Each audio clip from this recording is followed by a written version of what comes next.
सध्या मंत्री चंद्रशेखर बावनकुळे बोलतायत, थेट जाऊया। संभाजीनगर शहराचे अध्यक्ष यांचा पक्षप्रवेश झाला। आज बजाजनगर वडगावमधून सचिन कल्याणकर गरड पाटील सचिन कल्याणराव गरड पाटील यांचाही आज पक्षप्रवेश होतो आहे। 15 सरपंच या ठिकाणी पक्षप्रवेश करतात आहेत। तालुका समन्वयक सुद्धा पक्षप्रवेश करतात आहेत। बिबल सय्यद, किशोर खांडरे, नामदेवराव सागडे, सुरेश जगताप आणि सर्वच आहेत। त्यामुळं एक आज प्रमुख 50 पदाधिकाऱ्यांनी पक्षप्रवेश केला आहे। मी कालही सांगितलं की उद्धव बाळासाहेब ठाकरे जो गट आहे या गटामधील स्थानिक शिवसेनेचे कार्यकर्ते अस्वस्थ आहेत। मला नेतृत्वाबद्दल नेत्याबद्दल नाही बोलायचं, ते तर काँग्रेस आणि राष्ट्रवादी समोर पवार साहेबांसोबत लोटांगण घेत आहे। काँग्रेसची वैचारिक पार्श्वभूमी हे उद्धवजींनी स्वीकारली आहे। त्यामुळं त्यांच्याबद्दल मला खूप काही या ठिकाणी सांगायचं नाही, पण जो स्थानिक कार्यकर्ता अस्वस्थ आहे, स्थानिक नेते अस्वस्थ आहे, कारण त्यांना काँग्रेस आणि शिवसेनेची युती पटली नाही, काँग्रेस आणि उद्धव ठाकरेंची युती पटली नाही, म्हणून आज मोठ्या प्रमाणावर हिंदू हृदय सम्राट बाळासाहेब ठाकरे यांच्या विचारावर काम करणारा शिवसैनिक हा भारतीय जनता पार्टी आणि हिंदुत्वाच्या विचाराकरता भारतीय जनता पार्टीमध्ये मोठ्या प्रमाणावर येतो आहे। खरं तर हा हिंदुत्ववादी विचाराचा कार्यकर्ता भाजपकडे येतो आहे आणि भाजपचे जे मिशन आहे विकसित भारताचं 2047चा विकसित भारत जो मोदीजींनी संकल्पित केला आहे आणि विकसित महाराष्ट्र माननीय देवेंद्रजींनी संकल्पित केला आहे। विकसित भारत, विकसित महाराष्ट्राला जोड देण्याकरता, साथ देण्याकरता सर्व शिवसेनेचे, उद्धव ठाकरे गटाचे स्थानिक कार्यकर्ते संपूर्ण महाराष्ट्रात भाजपामध्ये येत आहेत। उद्धव ठाकरेजींच्या शिवसेनेची अशी स्थिती होणार आहे की काही 2-3 वर्षामध्ये त्यांना नगरपालिका, जिल्हा परिषदा लढवण्याकरता सुद्धा उमेदवार मिळणार नाही, कार्यकर्ते मिळणार नाही, कारण कार्यकर्ते आणि उमेदवार किंवा स्थानिक लीडर हे काँग्रेस सोबत बसायला तयार नाही, काँग्रेसची युती मान्य करायला तयार नाही। आणि त्यामुळं पुढच्या काळात तुम्हाला अजून मोठे पक्षप्रवेश, जे छोटे छोटे कार्यकर्ते ज्या ज्या बूथवर आहेत उद्धव ठाकरेजींच्याकडे, ते भाजपमध्ये येताना दिसतील। काही कार्यकर्ते एकनाथ शिंदेजीकडे जात आहेत, काही कार्यकर्ते आमच्याकडे येत आहेत, पण आजचा पक्षप्रवेश हा संभाजीनगर शहरामध्ये पुन्हा एकदा भारतीय जनता पार्टीला नवी उभारी देनारा पक्षप्रवेश असणार है। आज संभाजीनगर भारतीय जनता पार्टी के टीम में शिवसेना उद्धव बाळासाहेब ठाकरे जी के पार्टी के श्री सचिन कल्याणराव गरड पाटिल और 10 सरपंच और सारे शिवसेना के उद्धव ठाकरे जी के कार्यकर्ता पदाधिकारी भारतीय जनता पार्टी में उन्होंने प्रवेश लिया है। मैं उनका बहुत बहुत अभिनंदन करता हूँ। जब मुझे मिले उन्होंने कहा कि हम सब लोग उद्धव जी को छोड़ रहे, कारण पूछा तो बताया कि उद्धव जी ने कांग्रेस के साथ युति की है, कांग्रेस के विचारों के साथ उन्होंने अपना पार्टी को मर्ज किया है, इसलिए हम उनको छोड़ना चाहते हैं।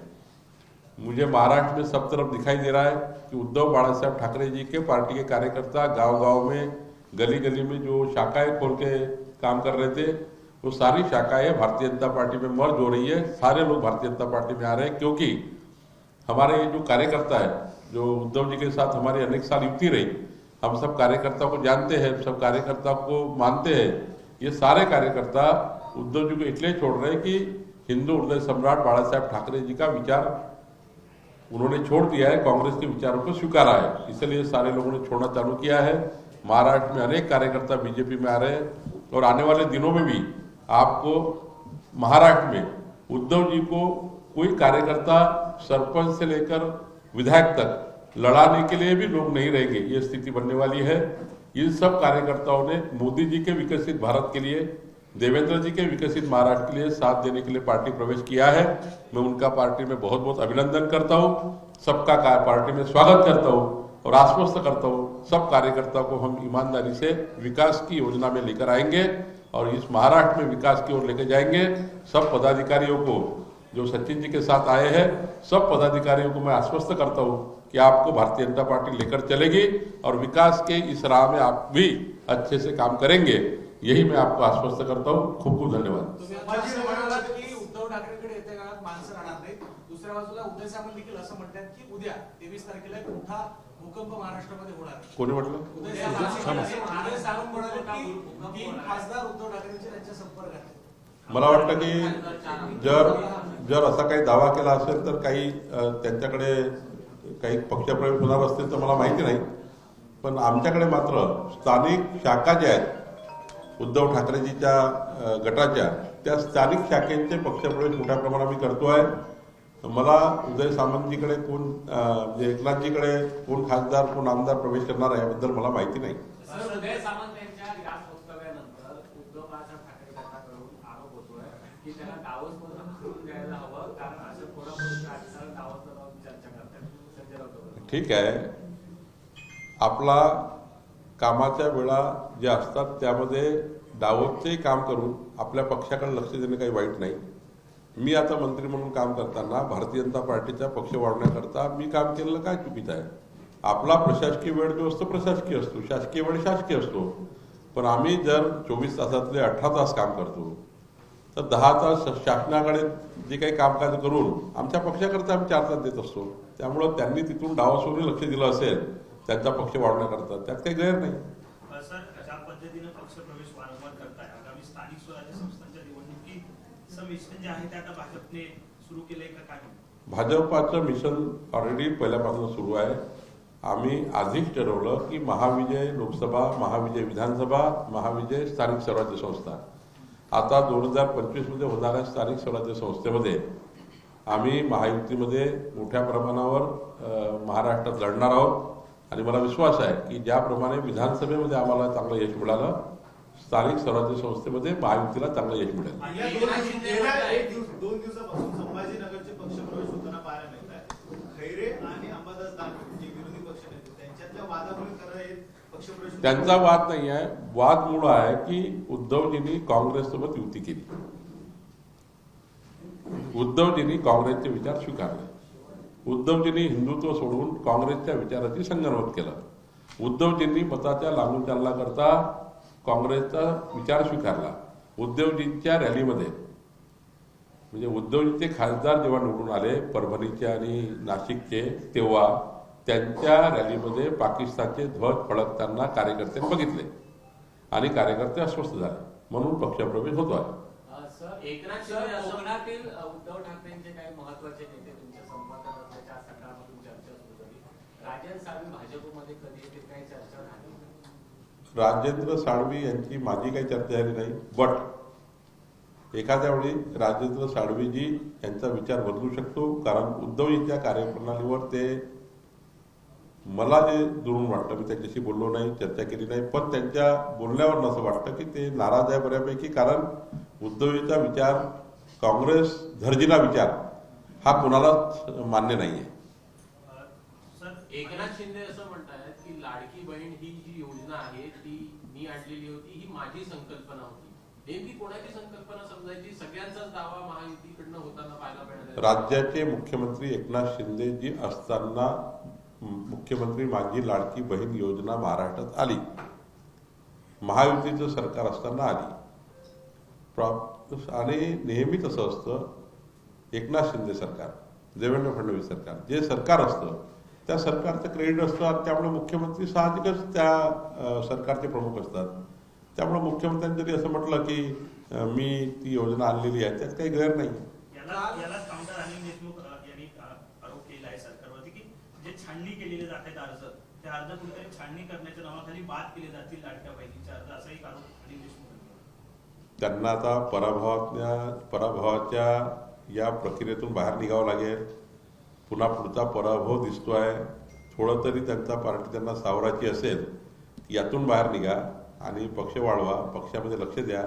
पक्ष फुटतो आहे मोठ्या प्रमाणावर. अनिल देशमुखींच्या मतदारसंघामध्ये त्यांच्या पक्षाचे अनेक कार्यकर्ते, 70-80 मोठे नेते भाजपमध्ये पक्षप्रवेश करण्याच्या विचारात आहे. जर तिकडं लक्ष दिलं तर बरं होईल.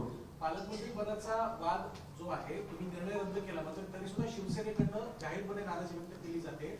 उपमुख्यमंत्र्यांच्या घरासमोर काल निदर्शनं देखील झाली आणि कार्यकर्त्यांकडनं हुल्लडबाजी सुद्धा करण्यात. महायुतीमध्ये अशा प्रकारचे कुठल्याही पक्षाचे जे प्रदर्शन आहे ते त्यांच्या नेतृत्वाने थांबवले पाहिजे. नाशिकमध्ये मोठ्या प्रमाणावर भारतीय जनता पार्टीचं प्रदर्शन होणार होतं, पण मी स्वतः गिरीश महाजनजी स्वतः भारतीय जनता पार्टीच्या नेत्याशी बोललो आणि कुठलंही प्रदर्शन होऊ दिलं नाही. एकनाथ शिंदेजींनी यात दखल घेतली. ते आपला सरकारविरुद्ध जे काही सरकारविरुद्ध की त्यांच्या भावना ते व्यक्त करतायत, मला वाटतं सरकारमध्ये एकनाथजी आहे, देवेंद्रजी, एकनाथजी, अजित पवारजी बसतील, निर्णय करतील. रस्त्यावरचे प्रदर्शन मला वाटतं योग्य नाही आहे. दुसरीकडे मुख्यमंत्री जाऊन दावोसमध्ये सगळे करार करताना पाहायला मिळतं. मात्र संजय राऊत असं म्हणतायत की जिंदाल कंपनी ही महाराष्ट्रात येतं, महाराष्ट्रात करार केला असता तर संजय राऊतांना महाराष्ट्राने बघितलं सोडलेलं आहे. आता कोणी संजय राऊताला तर टीव्ही बंद करतात. सर, मोठ्या प्रमाणात आपण बघतोय कारण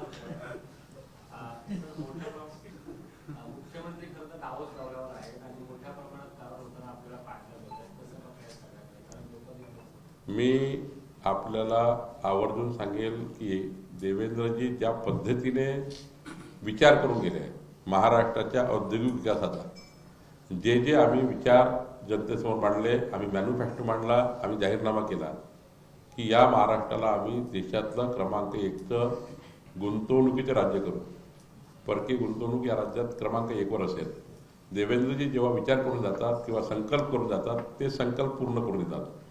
मला असं वाटतं की यावेळीची जी गुंतवणूक आहे ती रेकॉर्ड ब्रेक असेल. महाराष्ट्राची छाती ऊर भरून येईल इतकी मोठी गुंतवणूक असेल आणि ही गुंतवणूक प्रत्यक्षात असेल असं मला विश्वास आहे. महाराष्ट्र आता थांबणार नाही असं तुम्ही म्हणाला होता, त्याची सुरुवात म्हणायची. एकदम महाराष्ट्र आता थांबणार नाही.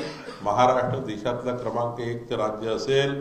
महाराष्ट्र हा मजबूत महाराष्ट्र आणि देवेंद्रजींच्या पुढच्या 5 वर्षाच्या कार्यकाळामध्ये महाराष्ट्र हा जनतेच्या हृदयातला महाराष्ट्र हा प्रचंड शक्तिशाली झालेला दिसेल. महाराष्ट्र हा बलशाली झालेला दिसेल असं मला वाटतं. सर, शिवसेनेकडून तुमच्याकडे पक्षप्रवेश होत आहे. तुम्ही म्हणालात राष्ट्रवादीकडून देखील अनेक पक्षप्रवेश होऊ घालतील पुढच्या काही काळामध्ये. अमोल कोल्हेंनी वक्तव्य केलं आहे की येत्या काळामध्ये पवार आणि ठाकरे गट दोन्ही केंद्रामध्ये मोदींसोबत दिसतील. नाही, मला त्यांनी काय वक्तव्य केलं हे माहिती नाही. बट विकसित भारताकरता कोणी आम्हाला साथ द्यायचं असेल तर आम्हाला काही म्हणणं नाही.